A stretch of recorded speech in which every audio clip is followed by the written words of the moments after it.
விவசாய பெருமக்களுக்கு வணக்கம். இன்னைக்கு நம்ம எதை பற்றி பார்க்க போகிறோம் அப்படின்னு பார்த்தோம்னா, வெண்டைக்காயில் வரக்கூடிய சாம்பல் நோய் பற்றி தான் பார்க்க போகிறோம். இதோட அறிகுறிகள் எப்படி இருக்கும் அப்படின்னு பார்த்தோம்னா, இலைக்கு மேலேயும் கீழேயும் சாம்பல் பூத்த மாதிரி இருக்கும். இதனால நமக்கு காய்களுமே நிறைய வைக்காது, அதனாலுமே மகசூலுமே கம்மியாகும். இதை எப்படி கட்டுப்படுத்தலாம் அப்படின்னு பார்த்தோம்னா, ஃபெர்டிலிட்டியை பயன்படுத்துறது மூலமாக கட்டுப்படுத்தலாம். இதில் 3 வகையான நுண்ணுயிர்கள் இருக்குது. Trichoderma harzianum, Pseudomonas fluorescens and Bacillus subtilis. இது சாம்பல் நோயை கட்டுப்படுத்துது. சரி, இதை எப்படி பயன்படுத்தலாம் அப்படின்னு பார்த்தோம்னா, ஒரு ஏக்கருக்கு 250 கிராம் போதுமானது.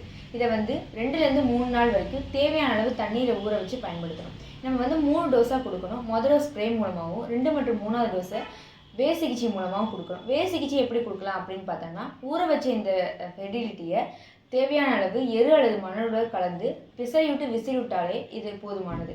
இதன் மூலமாக நமக்கு சாம்பல் நோயை கட்டுப்படுத்தலாம். அதிலிருந்து நமக்கு மகசூலையும் அதிகரிக்கலாம்.